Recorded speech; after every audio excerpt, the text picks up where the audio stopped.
So here if you see, so here software requirement specification is a SV1. Okay, so in the SV1, so we'll have a list of the modules and their requirements. So for the each requirement, if you see that properties, right? So here we will find that related requirement in the SV6, SV2 and all.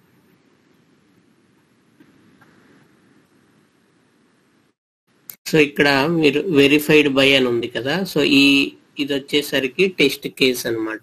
So SV1 కి ఏ SV ఏరియాలో రాస్తారు test case?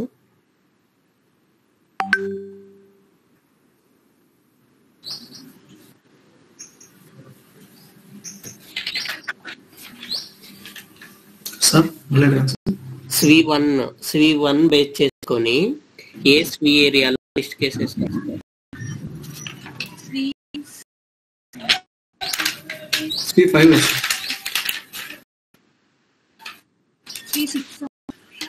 SV6 correct. SV6 లో రాస్తాం. So SV6 లో రాసే test case ని ఇక్కడ ఇస్తాం అనమాట. సో SV1 లో ఉన్న రిక్వైర్మెంట్ కి SV6 లో టెస్ట్ కేస్ నెంబర్ ఎంత అనేసి. సిమిలర్లీ సో SV1 కి ఇన్పుట్ ఏంటి?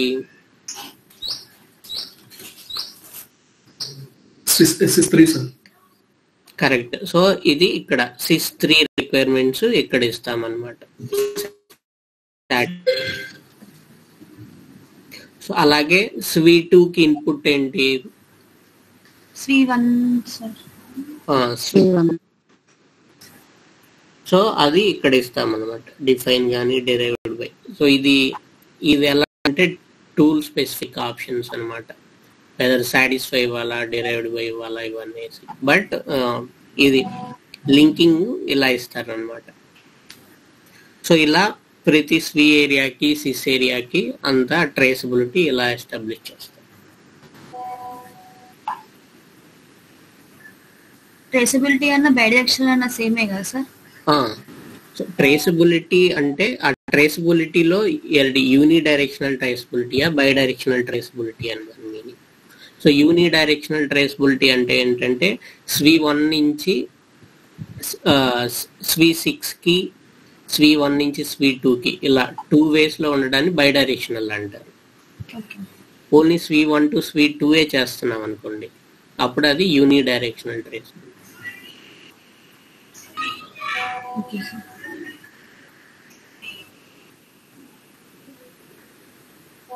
క్లియరా? yes sir. Okay.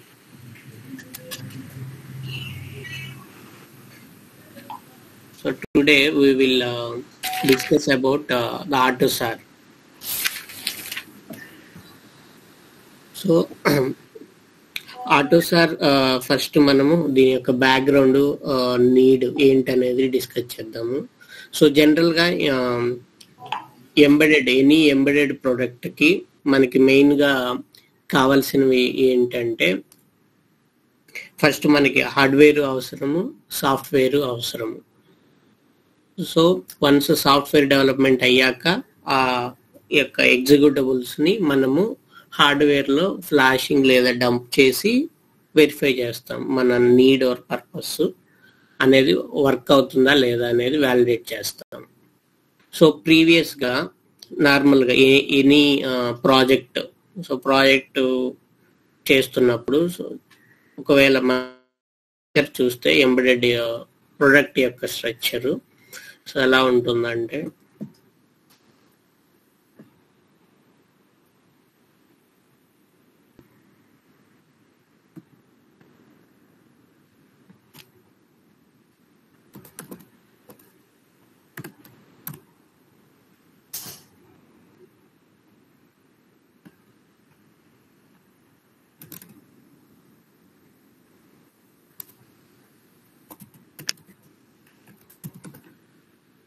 సో ఇక్కడ ఇది ఎలా అంటే జస్ట్ 2 లేయర్ స్ట్రక్చర్ అనమాట. సో ఫస్ట్ ఏముంటుందంటే అన్ని కోడింగ్ ఉంటుంది. సో కోడింగ్లో మనకి డ్రైవర్ లెవెల్ ఉంటుంది, ఓఎస్ ఉంటుంది, అప్లికేషన్ ఉంటుంది. సో ఆల్ కోడింగ్ అంతాను ఒక చోట పెట్టేస్తారు. సో ఇది హార్డ్వేర్ అంటే ఏంటంటే మనకి మెయిన్ గా మైక్రో కంట్రోలర్ ప్రోగ్రామింగ్ ఉంటుంది కదా అది. సో ఇవి రెండే ఉంటుంది ఎంబెడెడ్ ప్రాజెక్ట్ అంటే. సో ఇలా ఉండడం వల్ల ఏమవుతుందంటే ఇన్ కేసు కస్టమర్ నాకు ఈ ఫర్ సపోజ్ ఈ ప్రాజెక్ట్ లో మనము S32 అనే మైక్రో కంట్రోలర్ వాడామనుకోండి. సో కస్టమర్ తర్వాత వచ్చేసి లేదా ఇన్ బిట్వీన్ ప్రాజెక్ట్ మిడిల్ లో ఉన్నప్పుడు వచ్చేసరి మైక్రో కంట్రోలర్ నాకు సంథింగ్ S35 కావాలి అనేసి అడిగాడు అనుకోండి. అప్పుడు మనం ఏం చేయాలి అంటే ఈ డ్రైవర్స్ ఈ కోడింగ్ మొత్తం రీవర్క్ చేయాల్సి వస్తుంది కంపాటబుల్ టు ఈ S35 అనే మైక్రోతో. సో దీనివల్ల ఏమవుతుందంటే రీవర్క్, కాస్ట్, ఎఫర్ట్ అన్ని కూడాను ఎక్కువ అవుతాయి. సో దానివల్ల సో కస్టమర్స్ అంటే ఓఈఎంస్ అందరూ ఏం చేశారంటే వాళ్ళు ఒక సమ్మిట్ పెట్టుకొని వాళ్ళు ఒక ఐడియాతో వచ్చారనమాట. సో ఏదైనా ఎంబెడెడ్ ఆటోమోటివ్ ప్రాజెక్ట్ అంటే సో దాని యొక్క లేయర్డ్ స్ట్రక్చర్ అనేది స్టాండర్డ్ గా ఉండాలి. Even micro control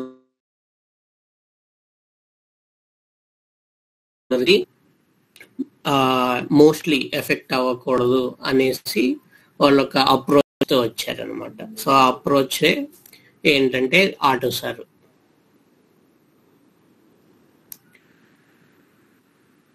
so AUTOSAR standard ఏంటంటే automotive open system software architecture.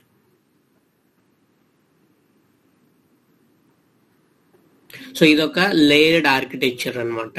So ఇది ఏ ప్రాజెక్ట్ లో అయినా సాఫ్ట్వేర్ డెవలప్మెంట్ వాళ్ళు ఫాలో అవ్వాల్సిన మెథడ్ అన్నమాట. ఇందులో ఏదైనా డౌట్ ఉందా? ఎందుకు అవసరమైంది అనేది లేదా history of ఆటోసార్?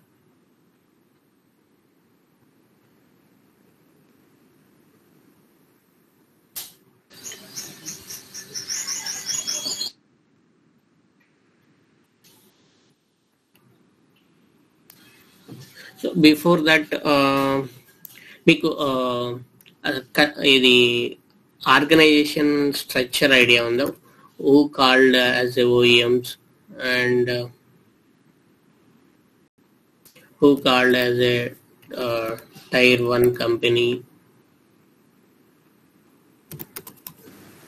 tier 2 company. Already మీకు తెలుసా ఎక్స్ప్లెయిన్ చేయాలా? No sir. Okay. So OEM అంటే ఏంటంటే ఒరిజినల్ ఎక్విప్మెంట్ మ్యానుఫ్యాక్చరర్స్ అన్నమాట. అంటే ఎలా చెప్పాలంటే ఎవరికైతే కార్ కంపెనీ ఉండి వెహికల్స్ ఓన్ వెహికల్స్ ఉంటాయో కంపెనీకి, సో ఆ కంపెనీస్ ని ఓఈఎంస్ అంటారు. సో ఎగ్జాంపుల్ చెప్పాలంటే Hyundai, Tata, Skoda, Volkswagen, Audi, BMW, Mercedes ఇవన్నిటిని ఓఈఎంస్ అంటారు. సో వాళ్ళకి మ్యానుఫ్యాక్చరింగ్ ప్లాంట్స్, వాళ్ళ ఓన్ వెహికల్స్ బ్రాండ్స్ ఉంటాయి కాబట్టి. Next tier 1 companies. So tier 1 companies అంటే ఏంటంటే వీళ్ళు డిఫరెంట్ ప్రొడక్ట్స్ ఉంటాయి కదా, ECU లేదా సెన్సార్స్ ఏవైతే కార్లో అవసరమో సో వాటికి రిలేట్ సాఫ్ట్వేర్ చేసి హార్డ్వేర్ పార్ట్ మ్యానుఫ్యాక్చర్ చేసి OEM కి సప్లై చేస్తారనమాట. సో వాటిని tier 1 companies or product companies అని అంటారు. మీరు ఒక ఇన్ కేస్ ఏదన్నా కార్ ఓపెన్ చేసి చూసారంటే for suppose Tata car open చేసి చూస్తే అందులో మనం డయాగ్నోస్టిక్స్ ఇలా రీడ్ చేయడానికి పోర్ట్స్ అవి ఉంటాయి, లేదా కొన్ని ఎలక్ట్రానిక్ సర్క్యూటరీ బోర్డ్స్ ఉంటాయి. సో అవి చూస్తే అవి టాటావే అయ్యి ఉండకపోవచ్చు. అంటే వాడు ఏ కంపెనీకి అయితే ప్రోడక్ట్ ఇస్తాడో వాళ్ళ కంపెనీ స్పేర్ పార్ట్ ఉంటుంది అనమాట అక్కడ. సో అవి వాటిని టైర్ 1 కంపెనీస్ లేదా ప్రొడక్ట్ కంపెనీస్ అంటారు. సో వీళ్ళు టైర్ 1 వాళ్ళు సాఫ్ట్వేర్ ఇంప్లిమెంట్ చేస్తారు, హార్డ్వేర్ ప్రొడక్ట్ చేసి డైరెక్ట్గా పీస్ ఇచ్చేస్తారు అనమాట OEMs. So next tier 2 company. So tier 2 company అంటే ఏంటంటే వీళ్ళు ఓన్లీ సాఫ్ట్వేర్ మాత్రమే డెవలప్ చేసి ఇవ్వగలరు. సో వీళ్ళకి ప్రోడక్ట్ మ్యానుఫ్యాక్చరింగ్ చేసి ఇవ్వగలిగే క్యాపబిలిటీ లేదా ఆ పార్ట్ అనేది ఉండకపోవచ్చు అనమాట. సో ఇక్కడ టైర్ 1 కంపెనీస్కి వచ్చేసరికి examples Bosch, ZF, continental, యాప్టివ్, Tata Motors. So ఇవన్నీ కూడాను టైర్ 1 కంపెనీస్. సో టైర్ 2కి వచ్చేసరికి వీళ్ళకి ఎలా అంటే వీళ్ళు ఓన్లీ సాఫ్ట్వేర్ డెవలప్మెంట్ మీదే లేదా ఓన్లీ టెస్టింగే చేయడం, ఇలా స్పెసిఫిక్ అంటే కైండ్ ఆఫ్ సర్వీస్ కంపెనీస్ అనమాట. ఇంజనీరింగ్ సర్వీసెస్ కంపెనీస్ అంటారు కదా. ఎగ్జాంపుల్ టాటా ఎలిక్సీ, కేపీఐటి, ఇంకా సియాంట్, ఇలా కాగ్నిజెంట్, అసెంచర్. సో ఈ కంపెనీస్ అన్ని కూడాను సర్వీస్ కంపెనీ అనమాట. వాళ్ళు జస్ట్ సాఫ్ట్వేర్ డెవలప్ చేసేసి ఇచ్చేస్తారు. సో వాటిని టైర్ 2 కంపెనీస్ అంటారు. వీటిలో ఏమన్నా డౌట్ ఉందా?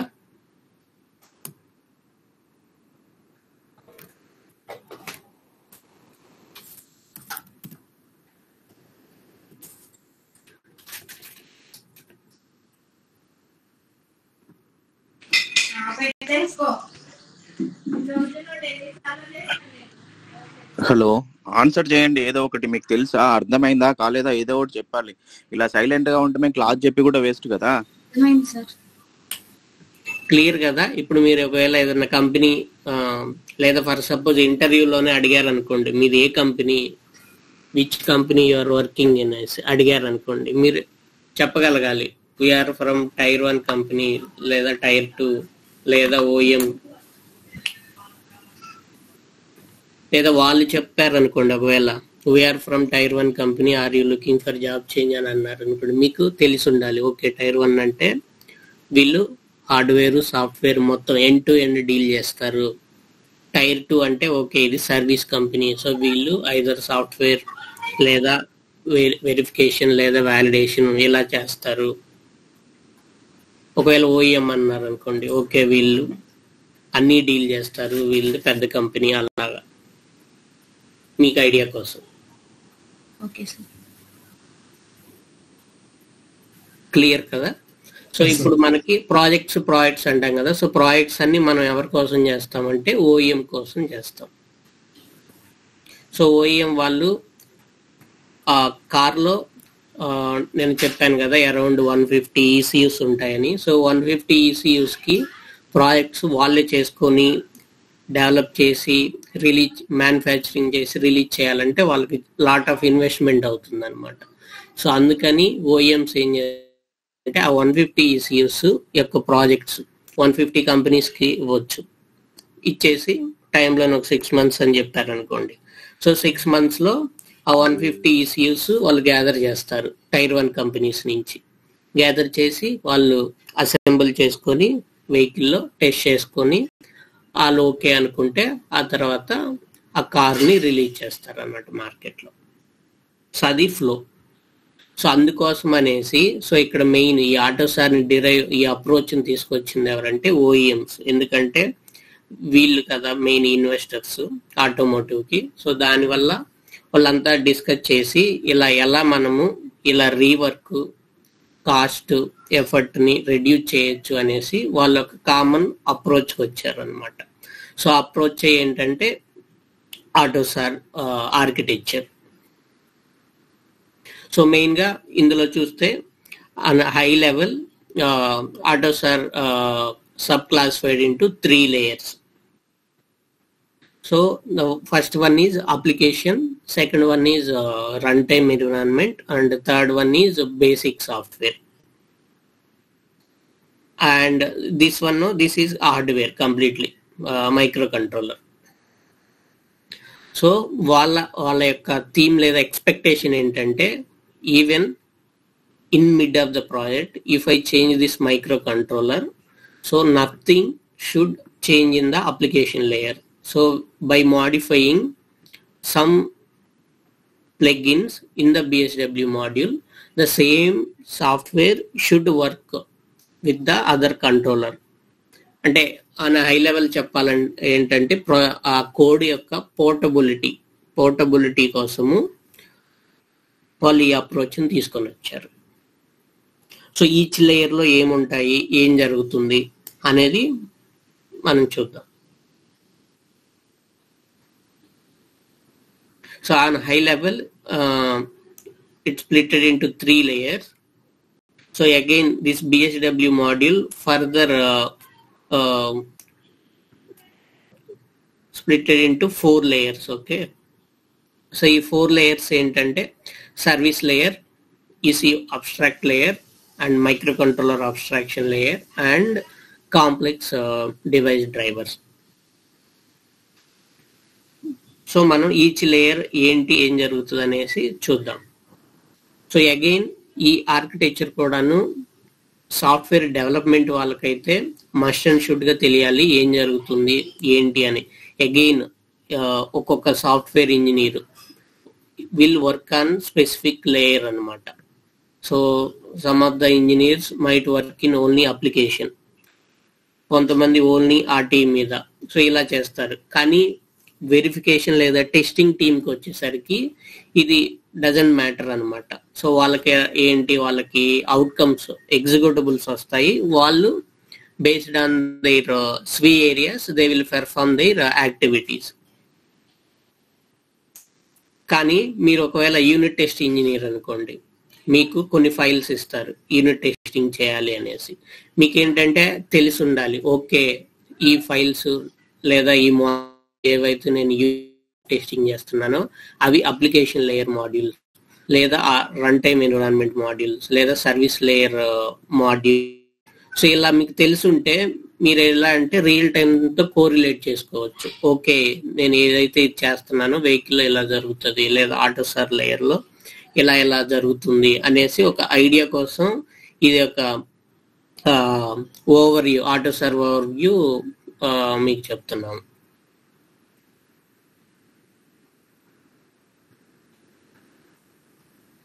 సో అగైన్ ఇక్కడ త్రీ లేయర్స్ అయ్యాయి కదా. సో ఈ 3 layers again decomposed into like system services, memory services, com services, crypto. So ఇవన్నీ కూడాను internal modules. Again it depends on the what controller we are using and what ECU we are dealing.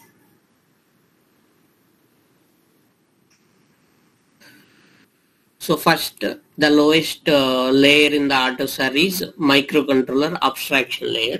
So ఏంటిది ఈ layer, ఏం జరుగుతుంది ఇందులో అంటే, so ఈ లేయర్లో mostly micro controller related drivers అనేవి ఇంప్లిమెంట్ చేస్తారు ఈ లేయర్లో. అండ్ ఈ layer purely hardware dependent layer అనమాట. సో ఇన్ కేస్ ఇఫ్ ఈ చేంజ్ ద మైక్రో కంట్రోలర్, ఈ లేయర్ కూడాను ఈ లేయర్లో ఉండే కోడ్ కూడాను మాడిఫై చేయాల్సి వస్తుంది. అది micro controller abstraction layer. So ఈ లేయర్ డైరెక్ట్గా మైక్రో కంట్రోలర్ పిన్స్ ఉంటాయి కదా, సో ఆ పిన్స్ ప్రోగ్రామింగ్ అంతాను ఇక్కడ మైక్రో కంట్రోలర్ అబ్స్ట్రాక్షన్ లేయర్లో జరుగుతుంది.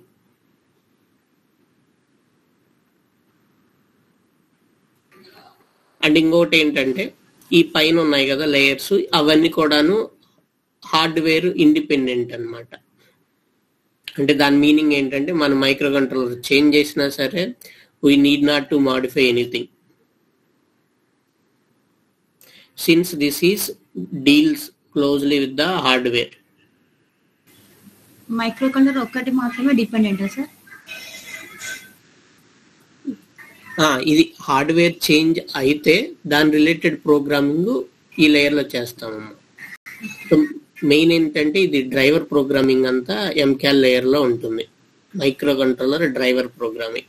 సో డ్రైవర్స్ అంటే CAN driver, I2C driver, SPI driver. So ఇవన్నీ ఏంటంటే కమ్యూనికేషన్ ప్రోటోకాల్స్. సో మనం ఏదైనా డేటాని పంపించాలి అంటే ఇక్కడ ఏంటి వెహికల్లో ఫర్ సపోజ్ మీరు tyre pressure monitoring system ECU అనుకోండి మీది, లేదా మీరు వర్క్ చేసే ప్రాజెక్ట్. సో దాని యొక్క అవుట్కమ్ ఏంటి అంటే ఆ టైర్లో ఉన్న ప్రెషర్ని మీరు క్లస్టర్లో డిస్ప్లే చేయాలి. సో అది మీ థీమ్. సో మీరేం చేస్తారు, మీ మైక్రో కంట్రోలర్కి ఒక సెన్సార్ కనెక్ట్ అయి ఉంటుంది. సో ఆ సెన్సార్ గ్యాదర్ చేసిన డేటాని మైక్రో కంట్రోలర్కి పంపించాలి కదా. సో పంపించాలంటే దానికి కొంత డ్రైవర్ ప్రోగ్రామింగ్ అవసరం ఉంటుంది. సో ఆ ప్రోగ్రామింగ్ ఇక్కడ ఉంటుంది అనమాట. సో వన్స్ ఆ సెన్సార్ నుంచి ఇంత ప్రెషర్ ఉందనేసి మైక్రో కంట్రోలర్కి వచ్చాక, సో ఈ మైక్రో కంట్రోలర్ ఆ డేటాని ఏం చేస్తుందంటే మనకి క్లస్టర్ అని ఉంటుంది కదా డ్రైవర్ ముందు, డిస్ప్లే, స్పీడ్ ఇవన్నీ కనిపిస్తా. సో అక్కడ డిస్ప్లే చేయాలన్నమాట. ఓకే, ఫ్రంట్ రైట్ టైర్లో 30 PSI టెంపరేచర్ ఇది ప్రెషర్ ఎయిర్ ఉంది అనేసి. సో ఈ డేటా ట్రాన్స్ఫర్ అవ్వడానికి కావాల్సిన డ్రైవర్ ప్రోగ్రామింగ్ అంతా ఈ లేయర్లో ఉంటుంది.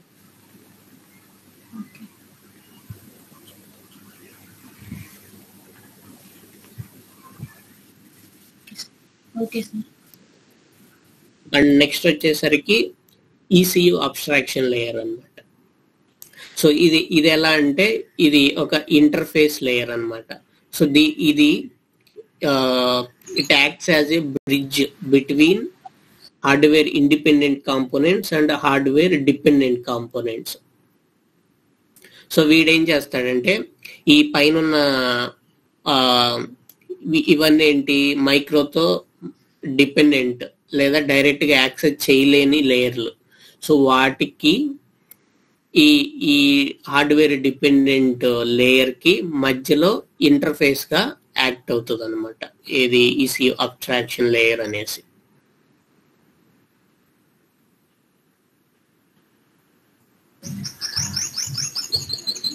చేసి వీళ్ళకి క్యాన్ అయింది ఆల్రెడీ. అయింది sir. Okay, so can significance తెలుసు కదా మీకు, ఎందుకు అవసరం క్యాన్ అనేది. అంటే మల్టిపుల్ నోడ్స్, ఫర్ సపోజ్ వెహికల్లో 150 నోడ్స్ లేదా ఈసీయూస్ ఉన్నాయనుకోండి. ఒక ఈసీయూ ఇంకొక ఈసీయూకి సమ్ డేటా పంపించాలి. సో పంపించాలంటే ఫస్ట్ అప్లికేషన్ వాడు లేదా కోడింగ్లో ఎక్కడైతే రాస్తామో వాడు అప్డేట్ చేసి పంపించాలి కదా. సో ఆ డేటా ఇలా ట్రాన్స్ఫర్ చేయడానికి మోస్ట్లీ ఇవి యూజ్ అవుతాయి అన్నమాట, ఇవి అవసరం. అంటే ట్రాన్స్మిటర్ నుంచి రిసీవర్ కి డేటా వెళ్ళేటప్పుడు ఈ లేయర్స్ అవుతాయి. కరెక్ట్, మెయిన్లీ ఇప్పుడు మీరు చూస్తే సో ఇక్కడ డేటా ఏదైతే పంపాలో అదంతా క్యాలిక్యులేట్ చేయడం లేదా డిటర్మైన్ చేసేది వీడు అప్లికేషన్ లేయర్ వాడు. సో ఈ లేయర్ వాడు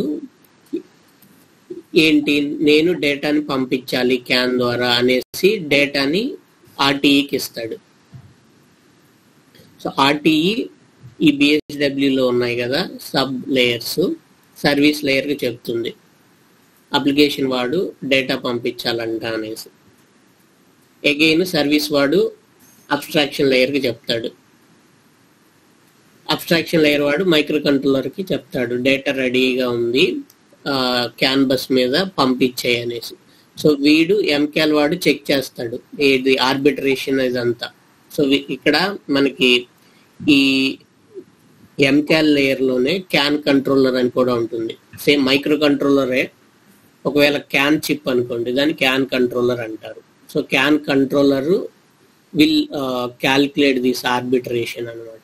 సో ఆర్బిట్రేషన్లో కనుక విన్ అయింది అనుకోండి, సో విన్ అయినప్పుడు ఏ డేటా అయితే ఈ ఈసీ అబ్స్ట్రాక్షన్ లేయర్ ఇస్తుందో ఎంక్యాల్కి ఆ లేయర్ని క్యాన్ బస్ మీద పంపిస్తుంది.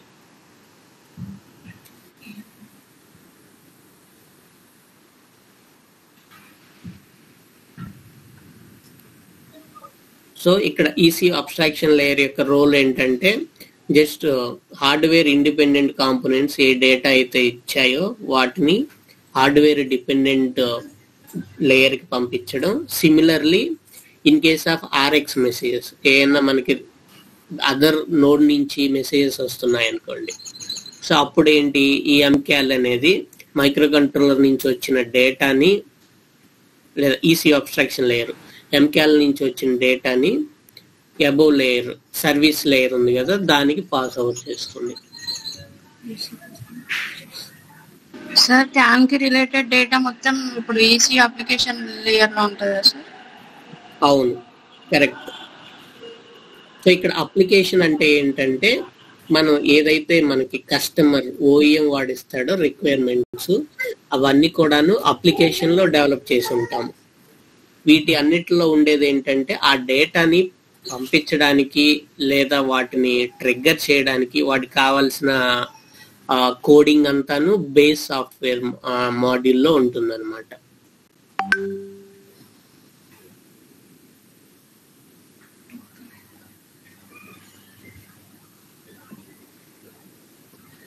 సో ఇవన్నీ చెప్పాలంటే అంటే నేమ్ లోనే ఉంది బేస్. ఈసీయూ రిలేటెడ్ డేటా కూడా ఈ అప్లికేషన్ లేయర్ లోనే ఉంటుందా సార్?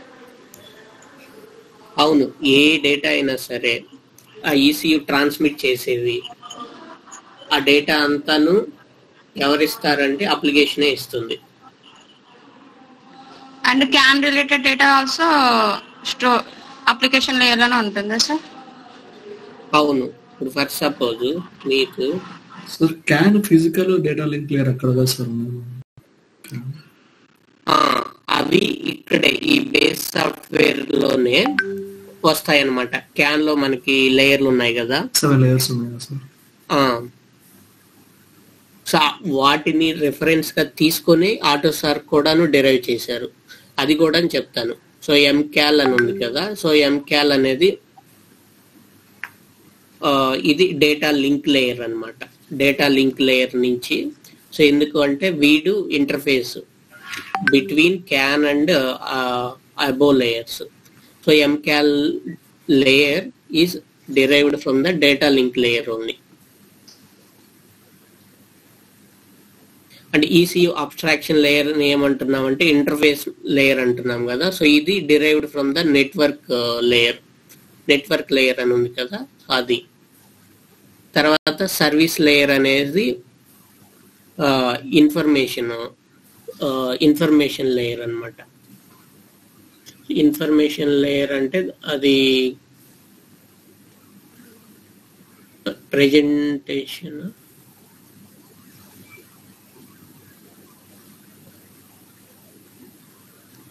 ప్రెజెంటేషన్ లేయర్ నుంచి డిరైవ్ చేస్తారు. సో దీనికి అగైన్ ఆటోసార్ లేయర్ కి అగైన్ బేస్ వచ్చేసరికి ఓఎస్ఐ రెఫరెన్స్ మోడలే.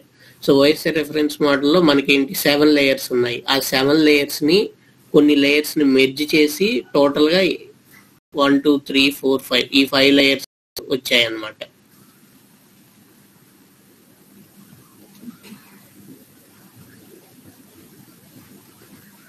సో ఇక్కడ ECU abstract layer అంటే it's an interface module between hardware independent components and hardware dependent components.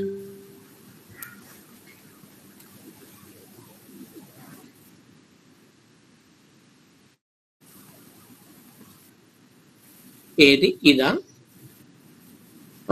So ఇది ఏంటంటే ఇప్పుడు సర్వీస్ లేయర్ లో వాడు ఈ మైక్రో కంట్రోలర్ లేదా మనము అప్లికేషన్ వాడు ఒక క్యాన్ డేటాని రైట్ చేయాలి. సో ఇక్కడ 0x123 అనేది మెసేజ్ ఐడి అనుకోండి. సో ఇది ఇందులో మనము దీని యొక్క డిఎల్సి వచ్చేసరికి 2 bytes అనుకోండి. సో డేటా వచ్చేసరికి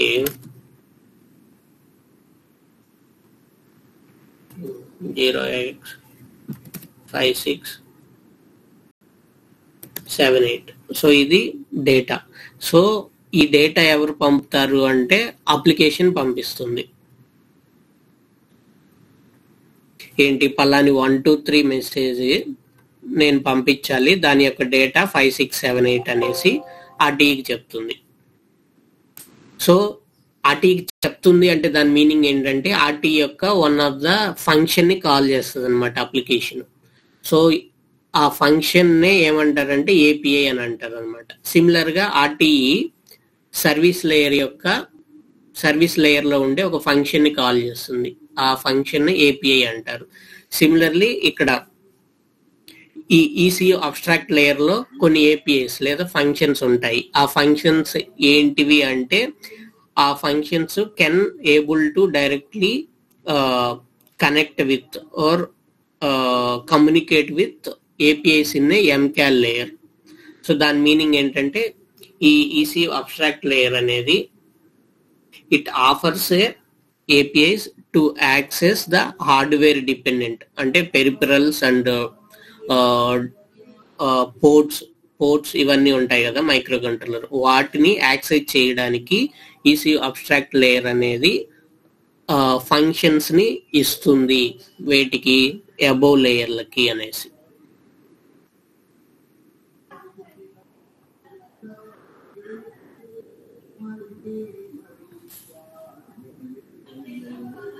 క్లియరా? మళ్ళీ రిపీట్ చేయనా? ప్రతి లేయర్ లో మనం ఏంటి, మైక్రో కంట్రోలర్ అబ్స్ట్రాక్షన్ లేయర్ అంటే ఇది హార్డ్వేర్ డిపెండెంట్, ఇది డైరెక్ట్ గా యాక్సెస్ చేస్తుంది అని అంటున్నాం కదా.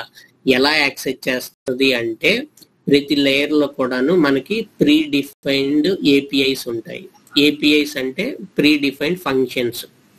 ఈ సిలో మనకి ఎలా అయితే ప్రింట్ ఎఫ్, స్కాన్ ఎఫ్ లేదా మెమ్ కాపీ, ఈ మెమ్ స్ట్రింగ్ కాపీ ఇలా ప్రీ డిఫైన్డ్ ఫంక్షన్స్ ఉన్నాయో, ఆటోసార్ లో కూడాను ప్రతి లేయర్ లో మనకి ప్రీ డిఫైన్డ్ ఫంక్షన్స్ ఉంటాయి. సో ఆ ఫంక్షన్స్ ని యూజ్ చేసుకొని మనము డేటాని ఒక లేయర్ నుంచి ఇంకొక లేయర్ కి ట్రాన్స్ఫర్ చేస్తాం.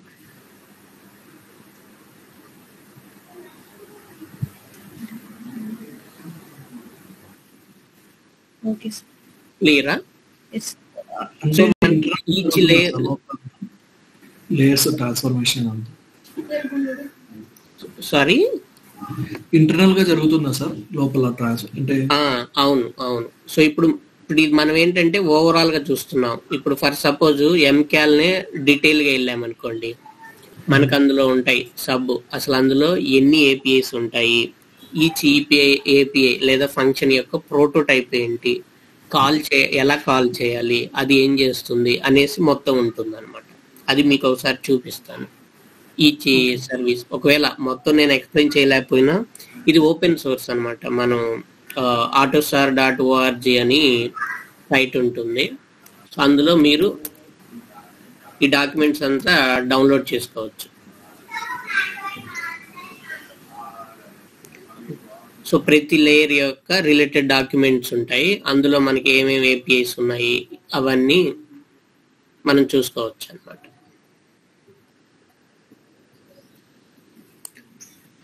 సో ఇప్పటికేంటంటే ప్రెజెంట్ మీరు ఏ లేయర్ ఏం చేస్తుంది అనేది తెలుసుకోండి, ఒక ఐడియా వస్తుంది. ఆ తర్వాత మీకు కావాలంటే ఈచ్ లేయర్ ఇన్ డీటెయిల్ గా వెళ్ళాలంటే వెళ్ళచ్చు.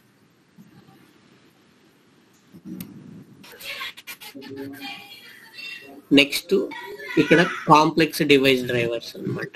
సో ఇది ఎందుకు ఇచ్చాడంటే ఏవైనా ఓఎం వాడు స్పెసిఫిక్ గా లేదా కొన్ని డివేట్ అవ్వడానికి, ఇక్కడ మనం ఏం చేసాము, సర్వీస్ లేయర్ వాడు ఏదైనా డేటా ట్రాన్స్ఫర్ చేయాలి మైక్రో కంట్రోలర్ కంటే, సర్వీస్ లేయర్ వాడు ఈసీ అబ్స్ట్రాక్షన్ లేయర్ యొక్క ఫంక్షన్స్ వాడాలి, ఈసీ అబ్స్ట్రాక్షన్ లేయర్ ఎంకాల్ యొక్క ఏపీఎస్ ని వాడతాడు.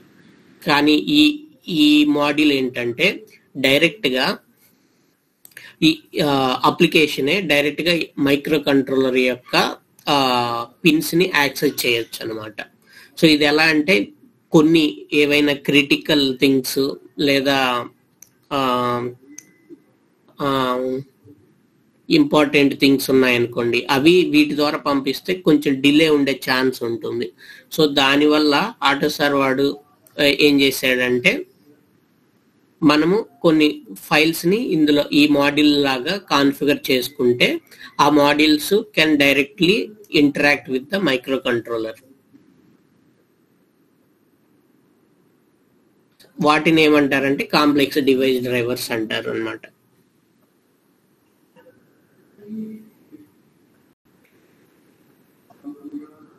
క్లియరా?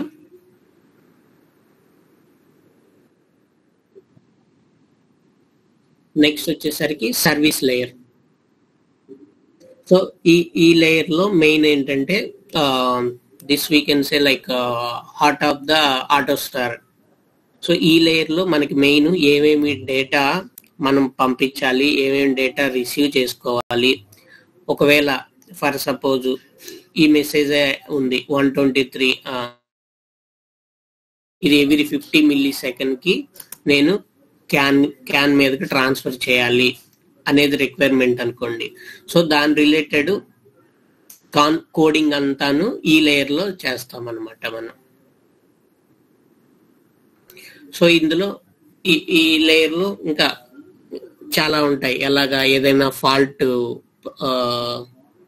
ఏదైనా ఇష్యూ ఉంది ఈసీయూలో, ఫాల్ట్ లాగ్ చేయడము. ఇంకా చెప్పాలంటే ఇప్పుడు మనము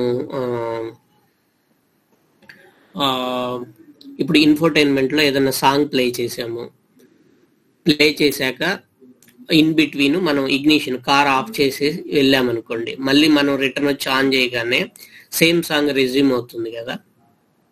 సో ఎలా రెజ్యూమ్ అవుతుంది అంటే మనం ఏం చేస్తాం, ప్రీవియస్ ఇన్స్టాంట్ లో ఉన్న డేటా అంతా మనం మెమొరీలో స్టోర్ చేసుకోవడం, మళ్ళీ వన్స్ మనం కార్ ఆన్ చేయగానే ఎక్కడైతే ఏ సాంగ్ అయితే ఎక్కడ ఆగిందో అక్కడి నుంచి మళ్ళీ రీరన్ అయ్యేటట్టు.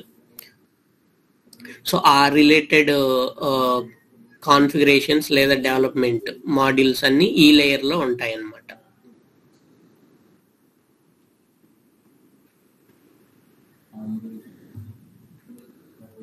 ఏమైనా డౌట్ ఉందా ఈ లేయర్ లో? అంటే ప్రోగ్రామింగ్ డేటా అని చెప్పుకోవచ్చా సార్? అది ప్రోగ్రామింగ్ డేటా అంటే ఇప్పుడు మీరు అన్నారు కదా, ఇప్పుడు ఏదైనా ఇంటరప్ట్ వచ్చి డేటా అనేది స్టోర్ అయ్యి తర్వాత మళ్ళీ రెజ్యూమ్ చేసి అదంతా ఒక ప్రాసెస్ లాగా కదా సార్? ఇది స్టోరేజ్ అంటే ఆ ఇన్స్టాంట్ యొక్క డేటాని స్టోర్ చేసుకోవడం అన్నమాట మెమొరీలో.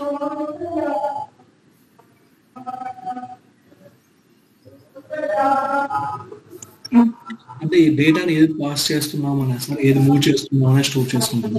కరెక్ట్. అంటే ఇప్పుడు ఏంటంటే మనము కీ ఆఫ్ చేయగానే అన్ని పవర్ ఆఫ్ అయిపోతాయి కదా. వాల్టైల్ అన్నమాట. పవర్ ఆఫ్ అయినప్పుడు పవర్ ఆన్ చేయగానే దాని మీనింగ్ ఏంటి, అది ఫ్రెష్ గా వేకప్ అవుతుంది లేదా ఓపెన్ అవుతుంది. ఓపెన్ అయినప్పుడు ఇది నేను అంటే ప్రీవియస్ డేటా ఏంటి అనేది దానికి ఎలా తెలియదు కదా, లేదా ఏది ప్లే చేయాలి అనేసి.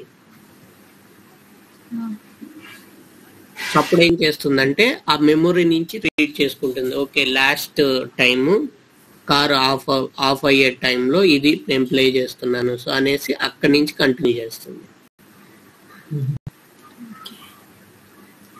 లేదా ఇంకొక ఎగ్జాంపుల్ తీసుకోవాలంటే మనకి ఓడోమీటర్ అని ఉంటుంది కదా కార్లో, కిలోమీటర్స్ అని రిప్రజెంట్ చేస్తుంది. సో అదేంటి, మనము అది ఎప్పుడు కూడాను జీరో అవ్వదు. ఎన్ని కిలోమీటర్స్ డ్రైవ్ అవుతుంది. సో నువ్వు కార్ ఆఫ్ చేసినప్పుడు దానికి కూడా పవర్ ఆఫ్ అయిపోతుంది కదా. మళ్ళీ మనం కార్ ఆన్ చేసినప్పుడు మరి ఎలా డేటా రిట్రీవ్ అవుతుంది, టైం కానీ ఓడోమీటర్ కానీ. బూట్ మోడ్ అంటారు అదేనా సార్? బూట్ మోడ్ అని అంటారు. అదంతా వేరే అన్నమాట. సో ఇది మెయిన్ ఎలా రిట్రీవ్ అవుతుంది అంటే ఏంటంటే మనం కార్ ఆఫ్ చేస్తాం కదా, ఆ టైంలో ఏంటంటే ఆ ఇన్స్టాంట్ లో ఉన్న డేటా మొత్తాన్ని మెమొరీలో స్టోర్ చేస్తుంది. స్టోర్ చేసుకుని పెట్టుకుంటుంది మళ్ళీ. Permanent storage sir? ఏంటి పర్మనెంట్ స్టోరేజ్ సార్? సార్ ఇక్కడ ఇది ఇంజన్ ఆఫ్ అయినప్పుడే స్టోర్ చేసుకుంటుందా సార్? ఇంజన్ ఆఫ్ అయినప్పుడు స్టోర్ చేసుకునే కొంత ఇన్ఫర్మేషన్ ఉంటుంది, రన్ టైమ్ లో స్టోర్ చేసుకునేది ఇన్ఫర్మేషన్ ఉంటుంది. అది ఎలా అంటే మనకి రిక్వైర్మెంట్ అన్నమాట. ఇప్పుడు మనకి ఒకవేళ ఓఈఎం వాడు నాకు ఎవ్రీ 10 milliseconds కి నాకు వెహికల్ యొక్క కండిషన్స్ మెమొరీలో స్టోర్ అవ్వాలి అని చెప్పాడు అనుకోండి. లేదా ఇంకొక కేస్ స్టడీ తీసుకుందాం, ఎయిర్ బ్యాగ్ ప్రాజెక్ట్ మీరు డీల్ చేస్తున్నారు, ఓకేనా? So air bag project deal చేస్తున్నారు, మీరు ఇచ్చేసారు కస్టమర్కి క్రాష్ జరిగింది కానీ మీ ఎయిర్ బ్యాగ్ ఓపెన్ అవ్వలేదు. సో ఆ క్లయింట్ వచ్చేసరికి అంటే అతను పర్సనల్ డ్రైవర్ ఎవరైతే డ్రైవ్ చేస్తున్నారో అతను చనిపోయాడు. సో వాళ్ళ రిలేటివ్స్ ఎవరో కేసు వేశారు ఏంటి ఓఎం మీద, ఆ కార్ కంపెనీ మీద. ఎయిర్ బ్యాగ్ డిప్లాయ్ అవ్వలేదు, యాక్సిడెంట్ అయ్యింది, దానివల్ల చనిపోయాడు అనేసి. సో అప్పుడు వాడు ఏం చేస్తాడు, ఓఎం వాడు ఎవరిని అడుగుతాడు, ఎవరైతే ఎయిర్ బ్యాగ్ ప్రొవైడ్ చేసి ప్రోడక్ట్ ఇచ్చారో వాళ్ళని అడుగుతాడు ఎందుకు డిప్లాయ్ అవ్వలేదు అనేసి. అప్పుడు ఫర్ సపోజ్ మనమే చేసి ఇచ్చామనుకోండి ఎయిర్ బ్యాగ్ ప్రొవైడ్ వాళ్ళకి. సో అప్పుడు మనం ఎలా మనము డీబగ్ లేదా అనలైజ్ చేయాలి ఆ సిచ్యువేషన్ని. సో దానికోసం మనం ఏం చేస్తామంటే ఎవ్రీ 50 millisecond మన వెహికల్ డేటాని మెమొరీలో స్టోర్ చేస్తూ ఉంటాం. ఏమేమి ఇన్ఫర్మేషన్ అంటే వెహికల్ స్పీడ్ ఎంత, సీట్ బెల్ట్ పెట్టుకున్నాడా లేదా, ప్లస్ ఇంజిన్ ఆర్పిఎం ఎంత, గేర్ పొజిషన్ ఏంటి. సో ఈ ఇన్ఫర్మేషన్ అంతాను మనం మెమొరీలో స్టోర్ చేసుకుంటా ఉంటాం ఎవ్రీ 50 millisecond లేదా 1 millisecond. సో అప్పుడేంటి మనం ఆ మెమొరీని రీడ్ చేస్తాం ఆ సిచ్యువేషన్లో వెళ్ళి ఆ కార్లోది. రీడ్ చేసినప్పుడు అప్పుడేంటి మనకు తెలుస్తుంది, ఓకే యాక్సిడెంట్ జరిగింది, జరగక ముందు ఎంత స్పీడ్లో వెళ్తున్నాడు, జరిగాక ఎంత స్పీడ్లో జరిగాక వెహికల్ కండిషన్ ఏంటో చూస్తాము. అప్పుడు ఫర్ సపోజ్ వాడు ఓవర్ స్పీడ్లో ఉన్నాడు అనుకోండి, 200 kmph మీద వెళ్తుంది యాక్సిడెంట్ ముందు అనేసి రీడ్ చేసామనుకోండి, అప్పుడు మనం రిక్వైర్మెంట్లో చెక్ చేయాలన్నమాట. ఓకే ఎయిర్ బ్యాగ్ ఓపెన్ అవ్వడానికి మనకి రిక్వైర్మెంట్ స్పీడ్ యొక్క థ్రెషోల్డ్ ఎంత అంటే 100 నుంచి 150 ఈ లోపు ఉంటేనే ఎయిర్ బ్యాగ్ ఓపెన్ అవ్వాలనేసి మన కస్టమర్ రిక్వైర్మెంట్ ఇచ్చాడు. అందువల్ల 200 మీద పోతుంది కాబట్టి ఎయిర్ బ్యాగ్ ఓపెన్ అవ్వలేదు అనేసి మనం ఈ డేటా అంతా మనము గ్యాదర్ చేసి మనం అప్పుడు ఓఎం వాడికి చెప్పాలి ఇది రీజను, అందువల్ల ఎయిర్ బ్యాగ్ ఓపెన్ అవ్వలేదు అనేసి. సో ఇలా ఎయిర్ బ్యాగ్ అనుకోండి మనం ఎవ్రీ ఇన్స్టాంట్ ఇన్ఫర్మేషన్ అంతా స్టోర్ చేస్తూ ఉండాలి. ఇప్పుడు ఇన్ఫోటైన్మెంట్ అనుకోండి, ఓన్లీ ఏంటి ఆడియో వీడియో లేదా క్లైమేట్ కంట్రోల్. సో ఈ ఇన్ఫర్మేషన్ అంతా మనం ఓన్లీ ఎవ్రీ టైం స్టోర్ చేయము. ఓన్లీ కారు ఎప్పుడైతే టర్న్ ఆఫ్ చేస్తారు ఇగ్నిషన్ ఆఫ్ ఆ టైంలో మాత్రమే డేటాని స్టోర్ చేసుకుంటాం. అది ఎలా అంటే పర్పస్ ఆఫ్ ద ఈసీని బట్టి. సార్ ఇప్పుడు మనకి ఒక 11 సర్వీస్ ఐడిలో కీ ఆఫ్ రీసెట్ ఉంది కదా సార్. అవును. అప్పుడు మనం మామూలుగా ఆఫ్ చేసినప్పుడు ఫస్ట్ బూట్ మోడ్కి వెళ్ళి ఏదైనా డేటా స్టోర్ అవుతుంది, ఎగ్జాంపుల్ తీసుకోవచ్చు సార్. కరెక్ట్. లేదా మీకు ఆల్రెడీ యూడిఎస్ కవర్ అయ్యి ఉంటే సో 11.01 ఇచ్చారు, హార్డ్ రీసెట్ ఇచ్చారు అనుకోండి.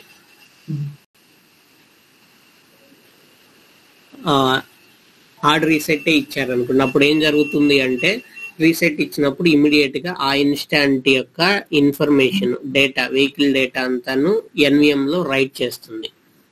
రైట్ చేసి ఆ తర్వాత బూట్ స్టార్ట్అప్ ఉంది కదా అది కాల్ అవుతుంది అనమాట. అది కాల్ అయ్యి వన్స్ బూటింగ్ అంతా అయ్యాక అప్లికేషన్లో ఏం చేస్తామంటే ఇనిట్ అని ఉంటాయి అన్నమాట ఫంక్షన్స్. ఆ ఇనిట్ ఫంక్షన్లో మనము ఏదైతే డేటాని స్టోర్ చేసామో ప్రీవియస్గా దాన్ని రీడ్ బ్యాక్ చేస్తాం.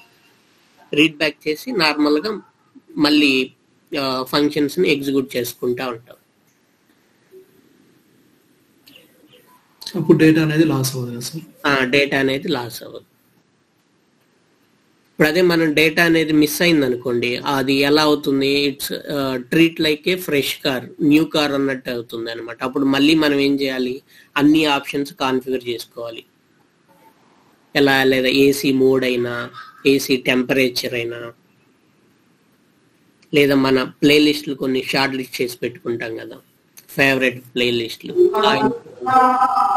సరే ఇవి ఇప్పుడు ఆటోమేటిక్ గా రీడ్ అవుతాయా లేకపోతే మళ్ళీ ఆటోమేటిక్ గానే రీడ్ అవుతాయి కదా సార్ ఇవి మళ్ళీ? అదంతా మనం కోడ్ రాస్తామండి అప్లికేషన్ లో.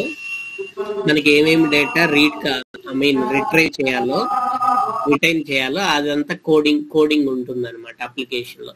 సో అప్లికేషన్ లో మనం డిఫరెంట్ మాడ్యూల్స్ ఉంటాయని చెప్పాం కదా. సో వాటిల్లో ఒక మాడ్యూల్ మెమొరీ మాడ్యూల్ ఉంటుంది. సో ఆ మెమొరీ మాడ్యూల్ యొక్క ఫంక్షనాలిటీ ఏంటంటే ఇలా ఎప్పుడైతే స్టార్ట్అప్ లేదా మెయిన్ ఫంక్షన్ కాల్ అయిందో అప్పుడు మెమొరీలో ఉన్న డేటా అంతా రీడ్ చేయడం, లేదా ఇగ్నిషన్ ఆఫ్ లేదా ECU రీసెట్ అలా రిక్వెస్ట్ చేసినప్పుడేమో మెమొరీకి రైట్ చేయడం. సో ఈ ఫంక్షనాలిటీ చేస్తుంది అనమాట ఆ మాడ్యూల్.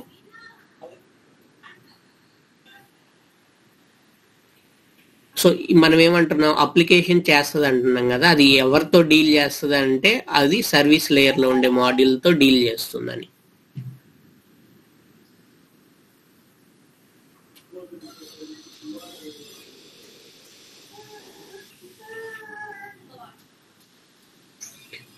క్లియరా? ఏమన్నా డౌట్ ఉందండి?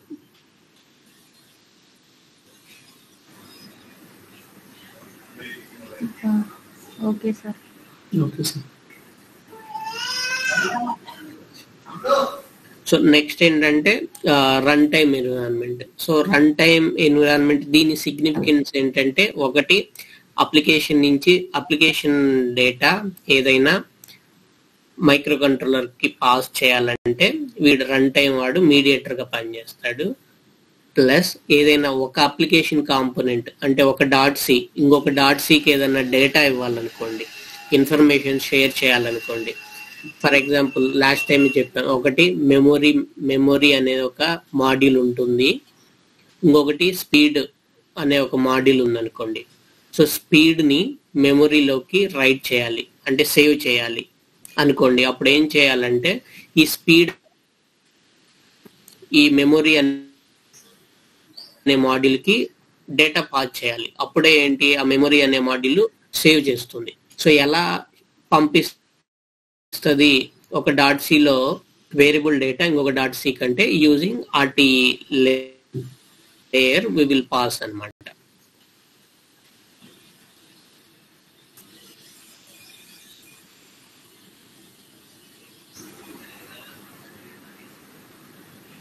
ఏమైనా డౌట్ ఉందా ఇందులో?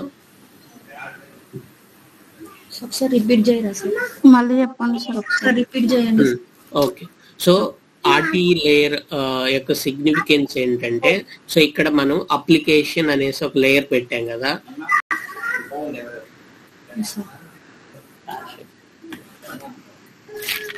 సో ఇక్కడ అప్లికేషన్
సో ఇది RTE లేయర్.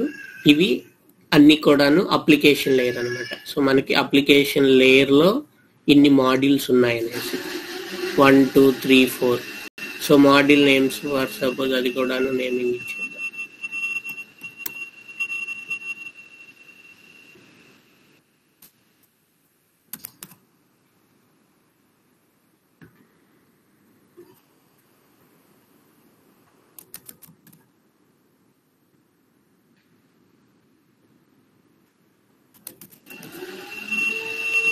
సో నేమ్స్ వచ్చేసరికి కాము, డయాగు, మెమొరీ, ఫాల్ట్ అనుకోండి. సో ఇక్కడ కామ్ కాంపోనెంట్ వీడేం చేస్తాడంటే, మనకి క్యాన్ నుంచి డేటా వస్తుంది కదా, RX మెసేజెస్. సో ఈ RX మెసేజెస్ అన్నిటిని కూడా కామ్ అనేవాడు రీడ్ చేసుకుంటాడు.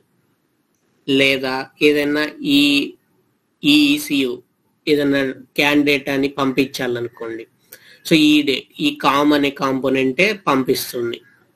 డేటాని రీడ్ చేసుకోవడం కానీ రైట్ చేసుకోవడం కానీ అంతా కూడాను అప్లికేషన్లో ఒక కామన్ కాంపోనెంట్ రీడ్ రైట్ చేస్తూ ఉంటుంది. అంటే రీడ్ చేయడం అంటే రిసీవ్ చేసుకోవడం, రైట్ చేయడం అంటే ట్రాన్స్మిట్ చేయడం అనేసి. సో నా ఇంకొక కాంపోనెంట్ పేరు డయాగ్. సో ఇదేంటంటే ఇప్పుడు ఫర్ సపోజ్ మనము ఏదైనా రీడ్ డిటిసి లేదా ఈసీయూ రీసెట్ ఇచ్చాం, లేదా ఒక ఏదైనా డిఐడిని రీడ్ చేసాం, మనకి ఇవి ఉన్నాయి కదా సెక్యూరిటీ సర్వీస్. సో ఇవన్నీ ఇచ్చినప్పుడు ఎవడు అదంతా అంటే ఈసీయూ రీసెట్ ఇచ్చినప్పుడు, ఈసీయూ రీసెట్ రిక్వెస్ట్ ఇచ్చినప్పుడు మనకి ఈ యాక్షన్ అంతా బ్యాక్గ్రౌండ్ లో ఎవరు చేస్తారంటే ఈ కాంపోనెంట్ చేస్తుంది, డయాగ్ అనేది. నెక్స్ట్ మెమొరీ అనేది అనుకోండి. సో ఈ మెమొరీ కాంపోనెంట్ యొక్క సిగ్నిఫికెన్స్ ఏంటంటే ఇగ్నిషన్ ఆఫ్ లేదా కార్ ఆఫ్ అవుతున్నప్పుడు ఆ వెహికల్ డేటాని స్టోర్ చేయడం మెమొరీలో, మళ్ళీ వెంటనే ఆన్ చేయగానే ఆ మెమొరీ యొక్క డంప్ని రీడ్ చేయడం. అది ఈ కాంపోనెంట్ యొక్క ఫంక్షనాలిటీ. నెక్స్ట్ ఫాల్ట్ అనే ఒక కాంపోనెంట్ అనుకోండి. సో అదేం చేస్తుందంటే ఏదైనా ప్రాబ్లం ఉంది, ఏదైనా CAN message every 50 millisecond com దగ్గరికి రావాలి అని అన్నప్పుడు ఒకవేళ రాలేదనుకోండి, రాకపోతే మనం ఏంటంటే ఒక ఫాల్ట్ని లాగ్ చేస్తాం, ఓకే పలాని క్యాన్ ఐడి రావట్లేదు అనేసి. సో అదంతాను ఈ కాంపోనెంట్ డీల్ చేస్తుంది అనుకోండి. సో ఇప్పుడు ఫాల్ట్ అనే వాడికి యొక్క సిగ్నిఫికెన్స్ ఏం చెప్పాను, ఒక క్యాన్ మెసేజ్ రావాల్సింది రావట్లేదు అనే ఇన్ఫర్మేషన్ కామ్ వాడు ఫాల్ట్కి చెప్పాలి కదా. సో చెప్పాలంటే వీడు దీనికి ఒక ఇంటిమేషన్ లేదా ఒక డేటాని పాస్ చేయాలి. సో అది పాస్ చేయాలంటే ఏం చేయాలంటే ఓయా ఆర్టీ. సో ఆర్టీలో మనకి డిఫరెంట్ పోర్ట్ ఇంటర్ఫేసెస్ అని ఉంటాయి. So port interfaces, port prototypes వాటిని యూజ్ చేసుకొని ఈ కామ్ వాడు ఫాల్ట్ వాడికి చెప్తాడు ఈ ఐడి మిస్ అయింది అనేసి. ఇది రీడ్ చేసుకొని ఓకే ఈ ఫాల్ట్ మెసేజ్ రావట్లేదు, సో ఫాల్ట్ లాగ్ చేయాలి అనేసి అది చేస్తుంది అనమాట. సిమిలర్గా మెమొరీ ఫంక్షనాలిటీ ఏం చెప్పాము, ఈ vehicle speed, gear position, engine status, ఆన్లో ఉందా ఆఫ్లో ఉందా, ఆ ఇన్ఫర్మేషన్ అంతా కామ్ దగ్గర ఉంది. అది మెమొరీకి రావాలంటే వీడు షేర్ చేయాలి కదా అంత ఇన్ఫర్మేషన్. సో వీడు ఆర్టీఈని యూజ్ చేసుకొని షేర్ చేస్తాడనమాట SWC1, SWC3కి. సో ఆ ఇన్ఫర్మేషన్ అంతా రాగానే వీడు ఏం చేస్తాడు, మెమొరీ వాడు ఆ డేటాని మెమొరీలోకి స్టోర్ చేస్తాడు. సో ఇక్కడ ఆర్టీఈ ఫంక్షనాలిటీ ఏంటంటే ఒక అప్లికేషన్ సాఫ్ట్వేర్ కాంపోనెంట్ ఇంకొక అప్లికేషన్ సాఫ్ట్వేర్ కాంపోనెంట్కి ఏదైనా డేటాని ఇవ్వాలి అన్నా తీసుకోవాలన్నా ఆర్టీఈ యూజ్ అవుతుంది. 2, ఈ బిఎస్డబ్ల్యూ మాడ్యూల్స్ నుంచి ఏదైనా ఇన్ఫర్మేషన్ అప్లికేషన్కి కావాలన్నా లేదా అప్లికేషన్ బిఎస్డబ్ల్యూ మాడ్యూల్కి ఏదైనా ఇన్ఫర్మేషన్ షేర్ చేయాలన్నా ఆర్టీఈ యూజ్ అవుతుంది. సో ఆర్టీఈలో ఏముంటాయి అంటే పోర్ట్ ఇంటర్ఫేసెస్ అని ఉంటాయి. సో వీటిని యూజ్ చేసుకొని డేటా ట్రాన్స్ఫర్ లేదా డేటా ట్రాన్స్ఫర్ అంతా జరుగుతుంది అనమాట.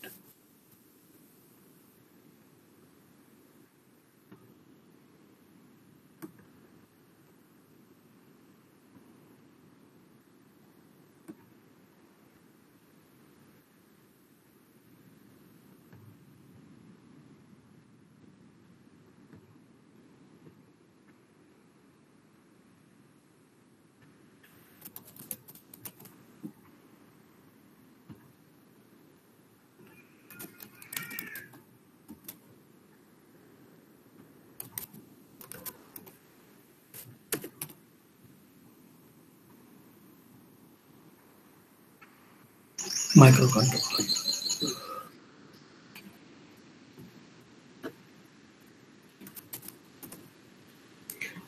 సో ఇక్కడ మనకేంటి, ఇప్పుడు మనం ఒక హై లెవెల్లో చూస్తే క్యాన్ ఎక్కడ ఉంటుంది అంటే క్యాన్ బస్.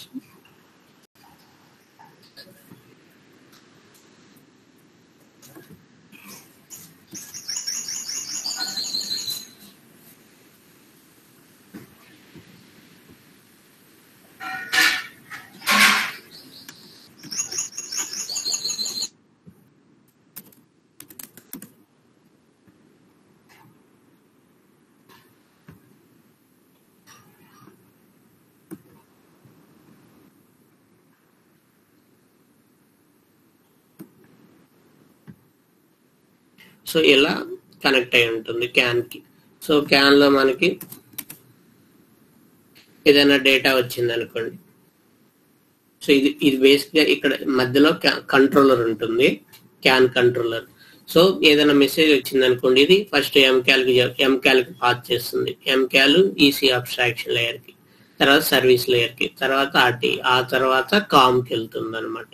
ఏంటి, ఫర్ సపోజ్ 0x123 అనే మెసేజ్ ఐడి వచ్చింది అనుకోండి, RX message. So RX message ఇక్కడ క్యాన్ కంట్రోలర్ రిసీవ్ అయింది అంటే అదేంటి, అప్లికేషన్ కి పాస్ చేయాలి కదా. సో ఈ లేయర్లన్నీ 1 by 1 వాటిలో ఉండే APIs, pre defined APIs use చేసుకొని ఆ క్యాన్ ఇన్ఫర్మేషన్ ని అప్లికేషన్ వరకు పాస్ చేస్తాయి. సిమిలర్ గా అప్లికేషన్ ఏదైనా పంపించాలనుకోండి, ఇప్పుడు ఫర్ సపోజ్ మీ 1101 రిక్వెస్ట్ చేసామనుకోండి, పాజిటివ్ రెస్పాన్స్ ఏమొస్తుంది 1101 కి? 5101. సో 5101 ఎవరు పంపాలి, ఇక్కడ ఎవరిస్తారు response from the can. Response వస్తుంది. నువ్వు టెస్టర్వి 1101 రిక్వెస్ట్ చేసావు. సో 1101 రిక్వెస్ట్ చేసినప్పుడు 5101 ఎవరు పాస్ చేస్తారు ఇక్కడ? ఆ పర్టికులర్ ఈసీ సర్వర్. కరెక్ట్. ఇక్కడ ఇదంతా ఈసీవే. ఇప్పుడు మనం ఈసీయు ఈజ్ నథింగ్ బట్ ఇవన్నీ అన్నమాట కాంపోనెంట్స్. ఓకే. సో ఎవరు ఎండ్ యూజర్ ఎవరు ఇక్కడ మనకి ఇందులో? Come sir. I mean one of the application component, whether COM or diag ఏదైనా. సో అప్లికేషన్ అనేవాడు ఎండ్ యూజర్ ఇక్కడ. Okay, application. సార్ ఇదంతా స్టార్ట్ ఆఫ్ ద ఫ్రేమ్ ముందు జరుగుతుందా లేకపోతే ఆర్బిట్రేషన్ అప్పుడు జరుగుతుందా సార్? ఇది ఆర్బిట్రేషన్ అంతా అయిపోయాకే కదా మన క్యాండిడేట్ వచ్చేది. సో ఆర్బిట్రేషన్ ఏంటి, pre request before transferring the data. Standard frame అది ఏ ఫ్రేమ్ అయినా. సో ఏ ఫ్రేమ్ అయినా ఫస్ట్ ఏంటి, ఫర్ సపోజ్ ఇప్పుడు 5101 ఉంది కదా, ఇప్పుడు మనం 1101 సమ్హౌ నువ్వు రిక్వెస్ట్ చేసావు, రెస్పాన్స్ కోసం వెయిట్ చేస్తున్నావు. సో 5101 నీకు ఎలాగ వస్తుంది? సో వీడు ఎవడో ఒక అప్లికేషన్ సాఫ్ట్వేర్ కాంపోనెంట్ పంపించాడు నీకు. పంపించినప్పుడు ఇప్పుడు ఇప్పుడు 1101 అని ఎట్లా పంపిస్తావు? యూజింగ్ సమ్ క్యాన్ ఐడి కదా, డయాగ్నోస్టిక్స్ ఐడి, సమ్ దీనికి కూడా ఒక ఐడి ఉంటుంది అనమాట.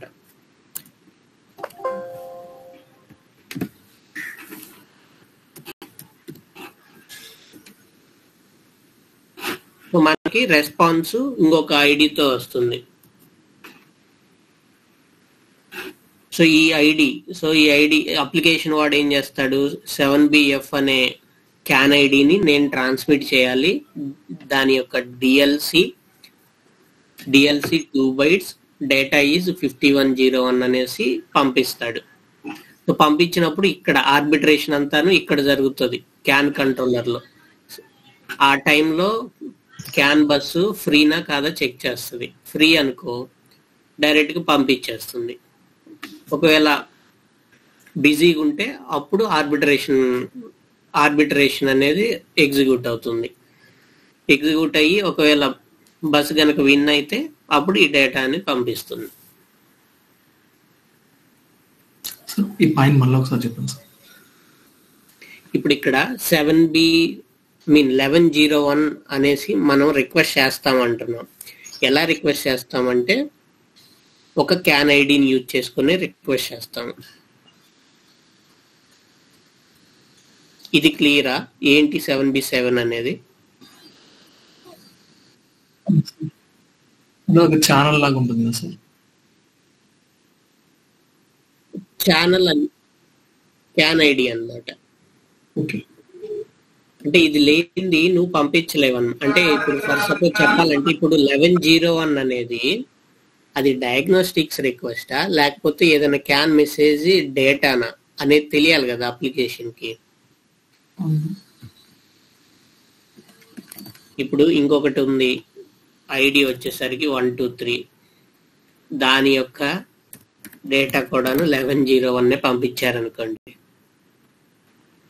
ఓకే, సో ఇప్పుడు ఇది ఫస్ట్ కేసులో ఏంటిది, క్యాన్ డేటా ఇది, అవునా? సెకండ్ కేసులో ఇదేంటి, డయాగ్ రిక్వెస్ట్. సో అప్లికేషన్ కి ఎలా తెలుస్తుంది నాకు వచ్చిన డేటా అనేది నాకు క్యాన్ డేటానా లేకపోతే డయాగ్నోస్టిక్స్ డేటానా అనేసి ఎలా తెలుస్తుంది అంటే based on can ID.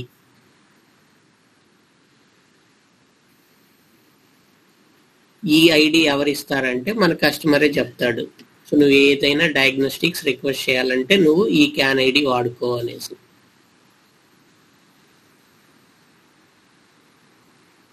Falls సేమే, ఇక్కడ మనకి పాజిటివ్ రెస్పాన్స్ రాని నెగిటివ్ రెస్పాన్స్ రాని ఐడి రిమైన్ సేమ్. ఇప్పుడు నెగిటివ్ అంటే ఏమవుతుంది, జస్ట్ ఇక్కడ డేటా మారుతుంది అంతే కదా. కాబట్టి ఐడీస్ ఈ క్యాన్ ఐడీస్ అయితే ఏం చేంజ్ అవ్వవు. సో ఇవి 123 7B7 7BF ఇవన్నీ కూడాను మనకు ఆల్రెడీ కస్టమర్ ఇచ్చేస్తాడండి.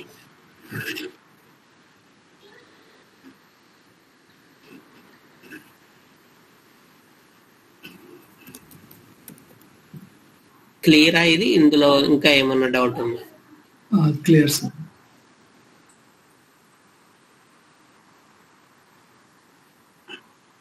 సో ఇక్కడ ఫర్ సపోజ్ మీరు ఒక ఎక్స్టర్నల్ టైమర్ ని రన్ చేస్తున్నారు అంటే మన ఈసీయూ మీద ఎక్స్టర్నల్ ఒక క్లాక్ ను వాడుతున్నాం అనుకోండి.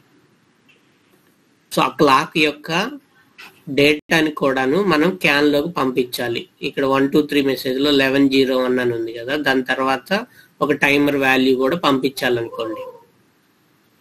సో అప్పుడు మనం ఏం చేస్తామంటే ఇక్కడ సిడిడి కాంపోనెంట్ గా డిక్లేర్ చేసుకుంటాం దాన్ని. ఈ సిడిడి కాంపోనెంట్ ఏం చేస్తుందంటే డైరెక్ట్ గా టైమర్ వాల్యూని రీడ్ చేసుకోగలదు, క్యాపబిలిటీ ఉంది దానికి. ఈ ఆర్టీఈ సర్వీసు ఇవన్నీ అవసరం లేదు, డైరెక్ట్ గా అప్లికేషన్ కి వచ్చేస్తుంది ఆ టైమర్ వాల్యూ. ఈ కేసులో చూస్తే మనకి హార్డ్వేర్ లో ఉన్న వాల్యూ రావాలంటే ఏం జరగాలి, ఈ లేయర్స్ అన్ని పాస్ అవుతా రావాలి. సో అది అడ్వాంటేజ్ అన్నమాట.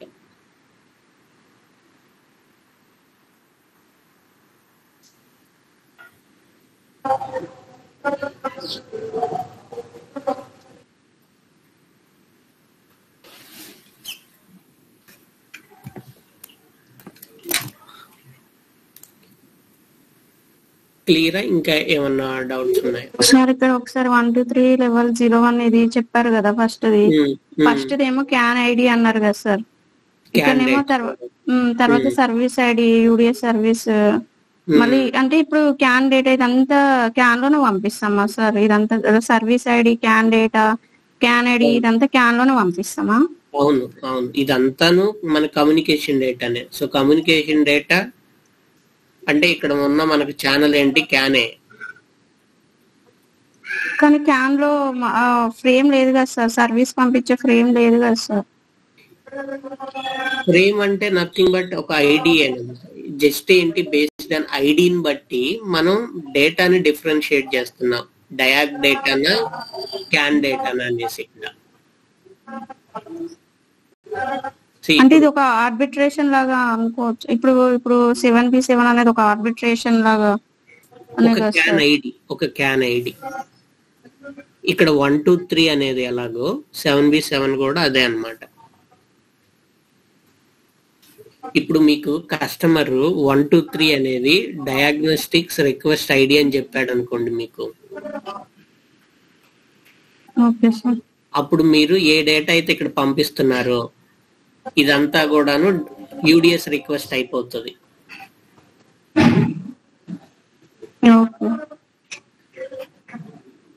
అర్థమైందా?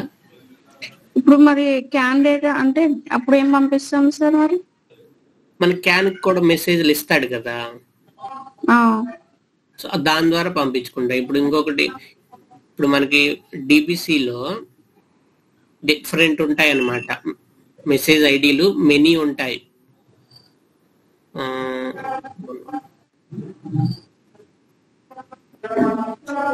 అంటే ఇదంతా ఒక క్యాన్ ఛానల్ పైన పంపిస్తామా సార్ మనం? అవును అవును. సో ఇప్పుడు మనం ఒక డేటాబేస్ ఫైల్లో ఫర్ సపోజ్ ఒక 10 మెసేజెస్ ఉన్నాయి అనుకోండి. ఒక దాని ఐడి వచ్చేసరికి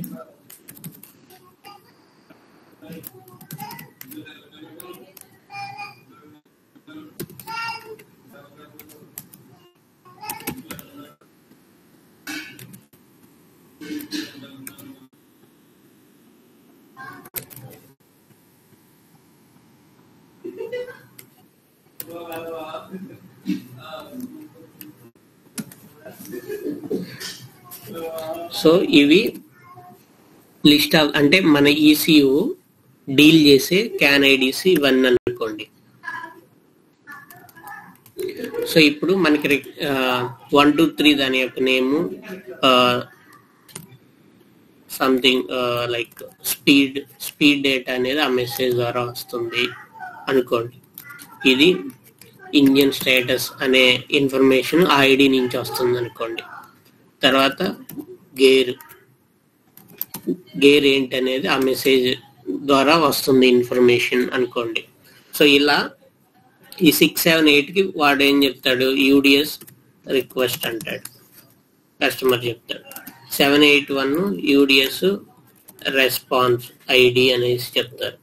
సో వీటికి ఇంకా మనం ఏమన్నా wheel speed, individual wheel speed ఉంటాయి కదా, అది ఎంత అనేది, ఇవి క్యాన్ ఐడీలు, I mean message IDs, message యొక్క నేమ్ ఇది అనుకోండి.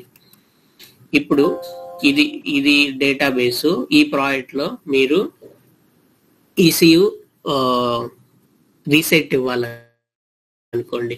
రిక్వెస్ట్ ఎలా పంపాలి అంటే,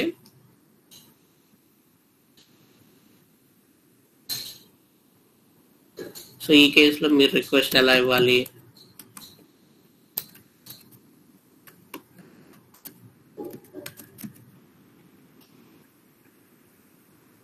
సో ఈ మెసేజ్ ఐడి ద్వారా 1101 అనేసి పంపించాలన్నమాట. సో ఇది మీకు ఇంకా క్లియర్ గా రావాలంటే మనకి కెనోయి డెమో సెషన్ ఉంది కదా, అందులో మీకు క్లియర్ పిక్చర్ వస్తుంది. అవును, channel name, message ID, data వస్తుంది కదా, అదే అన్నమాట. సో అందులో ఇక్కడ 6 7 8 తోటి 1101 పంపిస్తాము. అప్పుడు మనకి రెస్పాన్స్ వస్తుంది కదా ఈసీయూ నుంచి. సో ఈసీయూ నుంచి వచ్చే రెస్పాన్స్ ఏమవుతుందంటే 5101 ఏంటి పాజిటివ్ రెస్పాన్స్ అయితే, లేదా నెగిటివ్ రెస్పాన్స్ అనుకోండి 7F11 ఎన్ఆర్సి ఏదైతే అది, ఒకవేళ కండిషన్ నాట్ కరెక్ట్ అనో, లేదా బేస్డ్ ఆన్ ద సిచ్యువేషన్ అనమాట, ఎన్ఆర్సి వస్తుంది. సో ఇది ఎవరి కోసం అంటే ఏంటంటే అప్లికేషన్ లేదా ఈ సర్వీస్ లేయర్ డిస్టింగ్విష్ చేయడానికి అనమాట. నాకు క్యాన్ నుంచి వస్తున్న డేటా కమ్యూనికేషన్ డేటానా లేదా డయాగ్ డేటానా అనేసి. ఇందాక మీకు ఆటో సార్ స్టార్టింగ్ లో నేను చెప్పాను, ఈ సర్వీస్ లేయర్ నుంచి పై మాడ్యూల్స్ అన్ని, అంటే ఈసీయూ అబ్స్ట్రాక్షన్ పై మాడ్యూల్స్ అన్నిటికీ కూడాను హార్డ్వేర్ యాక్సెస్ ఉండదు. సో వీటికి ఏం తెలియదు అనమాట, వచ్చే డేటా వాటికి ఏం తెలుసు అంటే జస్ట్ వచ్చిన డేటాని పై వాటికి పంపించడం, సర్వ్ చేయడం, రిక్వెస్ట్ ని పాస్ ఓవర్ చేయడం, ఇది మాత్రమే తెలుసు. సో ఇక్కడ మనం ఈ సర్వీస్ లేయర్ లో ఇక్కడ ఒక చెక్ ఉంటుంది అనమాట, మనకంటే ఆల్రెడీ డేటాబేస్ నుంచి తెలుస్తుంది కాబట్టి 6 7 8 నుంచి కనుక డేటా వస్తే మనము ఈ డేటాని డయాక్ పంపించాలి అనేసి రౌటింగ్ టేబుల్ ఉంటుంది. సో ఆ రౌటింగ్ టేబుల్ ద్వారా మనం డిస్టింగ్విష్ చేస్తాం, అది క్యాన్ డేటానా, డయాక్ డేటానా, లేదా ఇంకేదన్నా డేటానా అనేసి.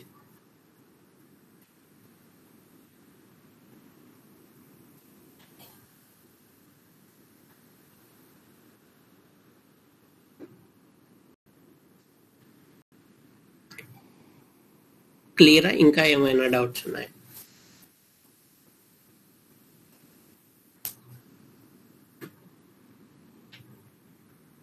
Clear sir. ఓకే, సో ఇప్పుడు ఒకవేళ టెస్టింగ్ ప్రొఫైల్ ద్వారా వెళ్తున్నాం అనుకోండి, సో ఇదంతా మాకెందుకు అని అంటే, సో జస్ట్ ఏంటంటే ఇప్పుడు మీకు ఏదైనా ఫైల్ ఇచ్చారనుకోండి, UT file. So UT file ఇచ్చినప్పుడు ఫర్ సపోజ్ కనుక ఆర్టీ ఫైల్స్ ఇచ్చారు అనుకోండి, ఫర్ సపోజ్ ఈ ఫైల్స్ అన్ని కూడాను RT extension something abc.c, so ఇలా ఉంటాయన్నమాట. సో మీకు ఏదైనా RT__ సంథింగ్ name.c ఇచ్చారంటే మీకు ఏంది, ఓకే ఇది RTE file. So RTE file ఏం చేస్తుందంటే it's just information exchange between application components and between application component and BSW component అనేసి మీకు ఐడియా వస్తుంది. నెక్స్ట్ ఇది అనుకోండి, ఇవి స్ట్రైట్ ఫార్వర్డ్, ఇక com.c, diac.c, mem.c, fall.c ఇలా ఇచ్చారంటే దీని మీనింగ్ ఏంటంటే అప్లికేషన్ సాఫ్ట్వేర్ కాంపోనెంట్స్. సో వీటిల్లో కస్టమర్ ఏం చెప్పాడో దాని రిలేటెడ్ రిక్వైర్మెంట్ ఇంప్లిమెంటేషన్ ఉంటుంది అని అర్థమవుతుంది. సో ఇందులో సర్వీస్ అంటే ఇందులో ఇంకా చాలా ఉంటాయి. ఏంటి, మెమొరీ, ఇందాకేం చెప్పాము, ఇక్కడ మెమొరీ అని ఉంది, ఇది రైట్ చేస్తుంది రీడ్ చేస్తుంది అని అన్నాం కదా. సో ఎవరికి రైట్ చేస్తుంది అంటే సర్వీస్ మాడ్యూల్లో ఇక్కడ ఉంటుంది అనమాట, మెమొరీ మాడ్యూల్ అనేసి, దానికి రైట్ చేస్తుంది. లేదా NVM అని ఉంటుంది, సో దాంట్లో స్టోర్ చేసి పెడుతుంది. నెక్స్ట్ ఇంకా UDS రిక్వెస్ట్ ఇచ్చామనుకోండి, సో UDS రిక్వెస్ట్ ఎవరు సర్వ్ చేస్తారు, సర్వీస్ లేయర్లు అంటే DCM అనే ఒక మాడ్యూల్ ఉంటుంది, ఆ మాడ్యూల్ సర్వ్ చేస్తుంది అనమాట DCM రిక్వెస్ట్. క్యాండిడేట్ వచ్చేసరికి COM సర్వ్ చేస్తుంది. సో వీటిలో ఏమైనా నేమ్స్ వచ్చిన .cలు వచ్చాయనుకోండి, అప్పుడు మీకు అర్థం, ఓకే ఇది సర్వీస్ లేయర్లో ఉన్న కాంపోనెంట్ ని మనం టెస్ట్ చేస్తున్నాం అనేసి. సో ECU అబ్స్ట్రాక్షన్ అయితేనేమో మనకి నేమ్స్ CANIF.c అంటే ఏంది, క్యాన్ కనుక మనం కమ్యూనికేషన్ ప్రోటోకాల్ వాడుతుంటే, లేదు మనము లిన్ వాడుతున్నారు అనుకోండి, lin_if.c, లేదా ఇథర్నెట్ వాడుతుంటే ethernet_if.c. సో ఇవన్నీ కూడాను అబ్స్ట్రాక్షన్ లేయర్ యొక్క కాంపోనెంట్స్. సో MCAL-లో ఏముంటదంటే, ఒకవేళ మనం క్యాన్ వాడుతున్నాం అనుకోండి, CAN.c డ్రైవర్ ప్రోగ్రామింగ్, లిన్ అనుకోండి lin.c, ఇథర్నెట్ అయితే ethernet.c. సో ఎలా అంటే కాంపోనెంట్ నేమ్ను బట్టి మీకు అర్థమవుతుంది, ఓకే ఇది ఈ లేయర్ యొక్క మాడ్యూల్ అనేసి అర్థమవుతుంది.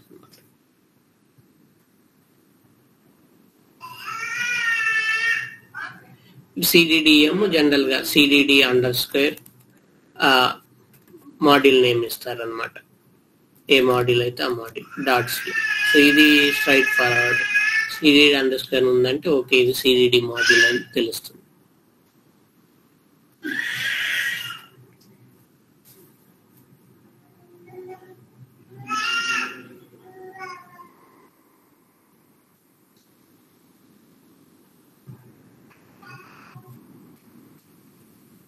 సో మీరు ఒకవేళ ఈచ్ లేయర్ ని ఇన్ డీటెయిల్ గా తెలుసుకోవాలనుకుంటే చెప్పాను కదా, AutoServe ఇందులో క్లాసిక్ ప్లాట్ఫామ్ ఓపెన్ చేస్తే ఇక్కడ మనకి AutoServe వర్షన్స్ ఉంటాయి. సో ఇదిగోండి సేమ్ మనం ఏదైతే చూసామో ఆర్కిటెక్చర్ అదే ఉంటుంది. సో ఇందులో మనం అప్లికేషన్ లేయర్ గురించి తెలుసుకోవాలనుకున్నారండి, దీని మీద క్లిక్ చేస్తే దాని రిలేటెడ్ డాక్యుమెంట్స్ అని ఉంటాయి ఇక్కడ. ఇన్ డీటెయిల్ అంటే ఇవి ఇన్ డీటెయిల్ గా ఎవరికి అవసరం అంటే సాఫ్ట్వేర్ డెవలప్మెంట్ వాళ్ళు ఉంటారు కదా, వాళ్ళు ఏంటి కొంతమంది ఓన్లీ అప్లికేషన్ మీద చేస్తుంటారు, ఓన్లీ రన్ టైం మీద కొంతమంది చేస్తుంటారు. ఈ BSW-లో అగైన్ కొంతమంది మేము ఓన్లీ OS మీద వర్క్ చేసామంటారు, కొంతమంది మేము మెమొరీ మీద వర్క్ చేస్తున్నాం, కొంతమంది ఓన్లీ నేను కమ్యూనికేషన్ మీద వర్క్ చేస్తున్నాను, కొంతమంది ఏమో నేను UDS మీద వర్క్ చేస్తున్నాను అని అంటారు కదా. సో వాళ్ళ స్పెసిఫిక్ అనమాట. సో ఓపెన్ చేస్తే ఏ మాడ్యూల్ ఆ మాడ్యూల్ రిలేటెడ్ మనకి డాక్యుమెంట్స్ ఉంటాయి. మనం సింపుల్ క్లిక్ చేస్తే ఓపెన్ అవుతుంది.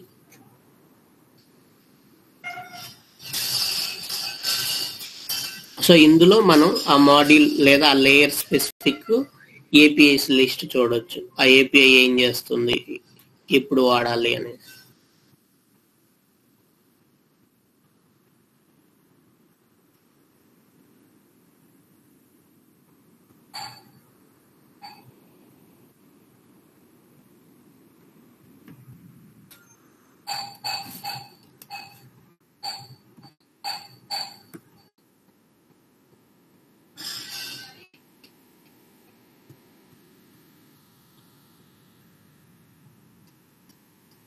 ఇవి ఉన్నాయి కదా, ఇవన్నీ కూడాను ఏపీఐస్ అనే సెక్షన్ ఉంటుంది.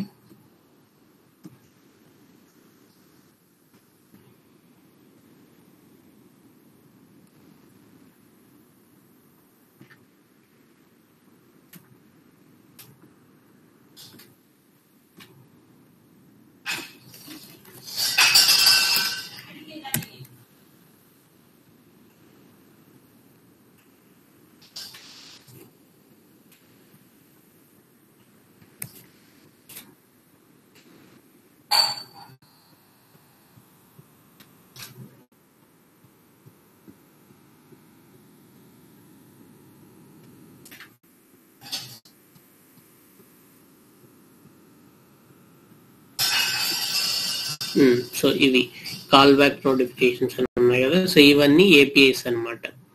ఈ మాడ్యూల్ ఏంటంటే డిసిఎం అనేది ఈ మాడ్యూల్. సో ఇది డిసిఎం స్టార్ట్ ఆఫ్ రిసెప్షన్ అనేది ఒక ప్రీ డిఫైన్డ్ ఏపీఐ. సో దీన్ని కావాలంటే మనం వాడుకోవచ్చు అనమాట. సో ఆ ఏపీఐకి ఏమేమి ఆర్గ్యుమెంట్స్ ఉన్నాయి, ఏం చేస్తుంది, ఇవన్నీ కూడాను అందులో ఉంటాయి. సో ఇవన్నీ స్టాండర్డ్ డాక్యుమెంట్స్.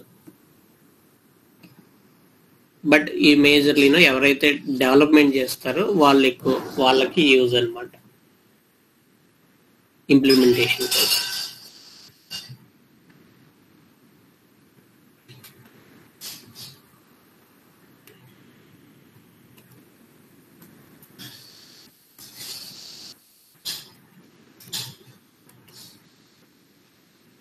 మీకు కావాలంటే ఇది ఈ ప్రెజెంటేషన్ ఉంది కదా, ఓవర్ వ్యూ ఆర్కిటెక్చర్, ఇది నేను పంపిస్తాను, రిఫర్ చేయొచ్చు. ఏమైనా డౌట్స్ ఉన్నా అడగచ్చు.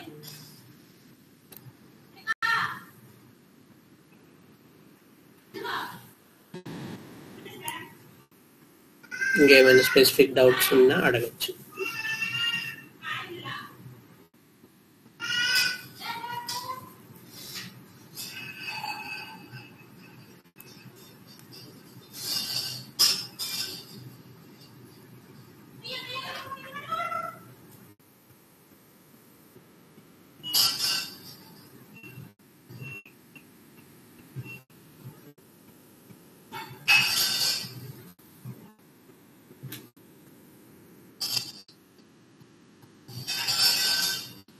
ఆటో స్టార్ అనేది మెయిన్ గా వచ్చేసి సాఫ్ట్వేర్, మనం రిక్వెస్ట్ పంపిస్తాం కదా, అప్పుడు డయాగ్నోస్ తీసుకుంటే రిక్వెస్ట్ పంపిస్తాం కదా, అది రెస్పాన్స్ ఎలా క్యాలిక్యులేట్ చేస్తుంది, ఎన్ని లేయర్స్ లో వెళ్తుంది, అదేనా సార్ మెయిన్ ఆటో స్టార్? అది ఒక్కటే కాదు, అదొక పార్ట్, అదొక యూజ్ కేసు. మీరు యూడిఎస్ వేలో చూస్తే అది లేదా క్యాన్ డేటాలో చూసారనుకోండి, ఇది ఆల్ వెహికల్ ఇన్ఫర్మేషన్ ఉంటుంది కదా, speed, infotainment system related, air bag status, seat belt status, ఈ అంత ఇన్ఫర్మేషన్ కూడాను అప్లికేషన్ కి అవసరం అన్నమాట ఏదైనా డిటర్మైన్ చేయడానికి. క్లస్టర్ లో మనకు కనిపించే information sir, cluster information. So ఏ ఇన్ఫర్మేషన్ అనేది అది రిక్వైర్మెంట్ అన్నమాట. ఇప్పుడు క్లస్టర్ లో మనకి సింబల్స్ ఉన్నాయి, కొన్ని రెడ్ కలర్, కొన్ని ఎల్లో కలర్, ఇలా ఉంటాయి కదా. సో అవి ఎప్పుడు గ్లో చేయాలి అనే దానికి అది కూడాను సేమ్ అన్నమాట, అప్లికేషనే పాపప్ చేస్తుంది అనమాట. ఓకే, ఆ సింబల్ ఇవ్వాలి అనేసి. అంటే ఇప్పుడు సైడ్ ఇండికేటర్స్ వేస్తుంటాము, సో అవి కూడా దీన్ని బట్టేనా సార్?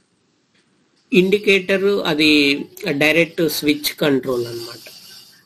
ఓకే. అది దీని కంట్రోల్ ఎప్పుడవుతుందంటే కొన్ని కార్స్ లో, అంటే కొన్ని లేటెస్ట్ కార్స్ లో ఏదైనా క్రాష్ జరగగానే వెంటనే హజార్డ్స్ ఆన్ అవుతాయి కదా.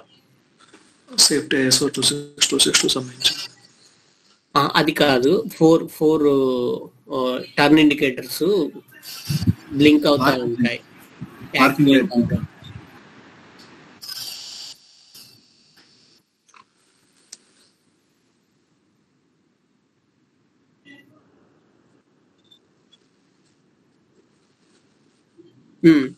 అవును, ECU సాఫ్ట్వేర్ ఆర్కిటెక్చర్ అంటే మన ECU అనేది ఏ ఆర్కిటెక్చర్ ని ఫాలో అవుతుంది అనేది. సార్ ఎలా ఉంటుంది సార్ దీని మీద క్వశ్చన్స్ ఏమన్నా అడగాలంటే? సో ఆటోస్టార్ మీద టెస్టింగ్ వాళ్ళకి టెస్టింగ్ లెవెల్లో అయితే వాళ్ళు ఎక్స్పెక్ట్ చేసేది ఓవర్ వ్యూ ఎక్స్పెక్ట్ చేస్తారనమాట. ఆటోస్టార్ ఆర్కిటెక్చర్ డ్రా చేయండి, ఈచ్ లేయర్ ఏం చేస్తుందని అడుగుతారు. అంతకు మించి అంటే ఇన్ డెప్త్ కి వెళ్ళరు అనమాట టెస్టింగ్ ప్రొఫైల్ అయితే. సో డెవలప్మెంట్ ప్రొఫైల్ అయితే కొంచెం ఇన్ డెప్త్ గా తెలుసుకోవాలి. అంటే నేను చెప్పింది ఇంకా సరిపోదు, ఇంకా ఇంకా ఎక్కువ తెలుసుకోవాలన్నమాట. Okay sir.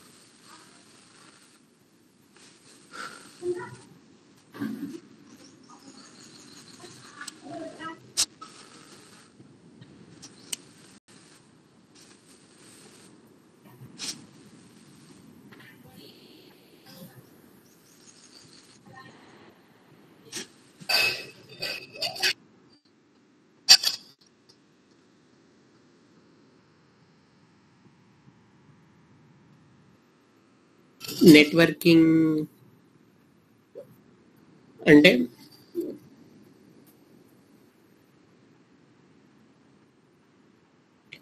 అవును అవును, కరెక్ట్. సో అక్కడే అనమాట రూటింగ్ జరిగేది. అంటే ఇందాక చూసాం కదా 7B7 అంటే అది డయాగ్నోస్టిక్స్ రిక్వెస్ట్ అనేసి ఐడెంటిఫికేషన్ జరిగేది సర్వీస్ లేయర్ లోనే. సో డయాగ్నోస్టిక్స్ రిక్వెస్ట్ అనుకోండి, DCM కి పంపిస్తుంది అనమాట ఆ డేటాని. క్యాన్ డేటా అనుకోండి, కామ్ కు పంపిస్తుంది. సర్వీస్ లేయర్ లో కాము, DCM ఇవి ఉంటాయని చెప్పాను కదా. మీరు నోట్ ప్యాడ్ లో ఒక డయాగ్రామ్ వేస్తారు కదా, సేమ్ అదేనా? అలాగే ఉంటుంది ఆర్కిటెక్చర్ లేకపోతే? అలాగే ఉంటుంది. పెయింట్ లో చూపించాను కదా, సేమ్ అదే. అది చూపించేసి ప్రతి ఒక్క లేయర్ ఎక్స్ప్లెయిన్ చేస్తే సరిపోతుందా సార్? ఇట్లా ఆ లేయర్లు ఎక్స్ప్లెయిన్ చేయాలి మెయిన్ క్వశ్చన్ అడిగితే.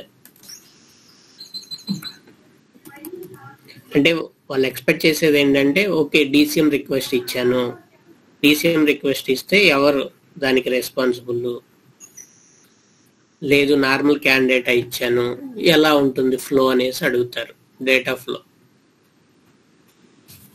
సో అంటే నార్మల్ ఫ్లో అంటే ఇప్పుడు డయాగ్నోస్టిక్ 1101 ఇచ్చారు కదా, సో ఫ్లో ఎలా వెళ్తుంది? అవును. సో దానికి ఇదే ప్రీ డిఫైన్డ్ APIs ఉంటాయి అన్నమాట బిట్వీన్ లేయర్స్. అంటే మిమ్మల్ని API లెవెల్లో అడగరు. సో MCAL అబ్స్ట్రాక్షన్ లేయర్ కి డేటా పాస్ చేస్తుంది. అబ్స్ట్రాక్షన్ లేయర్ సర్వీస్ లేయర్ లో ఉన్న DCM కి పంపిస్తుంది డయాగ్నోస్టిక్స్ రిక్వెస్ట్ డేటాని. సో DCM అనేది అప్లికేషన్ లో ఉన్న డయాగ్ కాంపోనెంట్ తో ఇంటరాక్ట్ అవుతుంది అలా.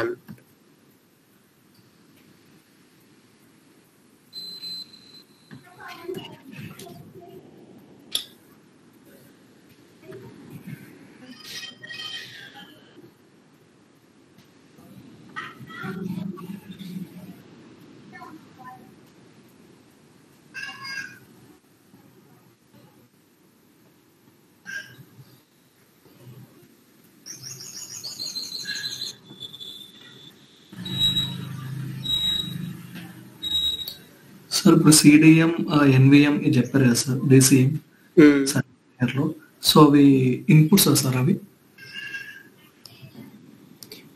ఏవి ఎన్విఎం డిసిఎం చెప్పారు కదా సార్. డిసిఎం ఇన్పుట్స్ అని కాదు, ఆ మాడ్యూల్స్ సర్వీస్ లేయర్ లో ఉంటాయి అన్నమాట. Okay.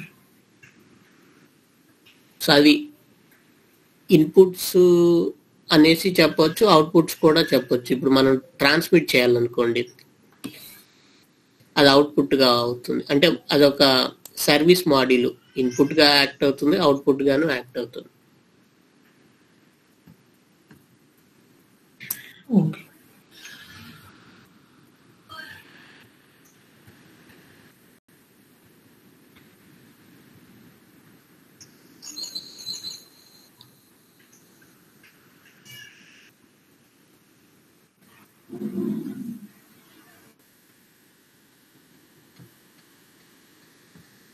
Okay, then I think we can wind up for today. ఇంకేమైనా మీకు డౌట్స్ ఉంటే వాట్సాప్లో అప్రోచ్ అవ్వచ్చు, ఏం problem. Okay sir. Okay, thank you sir.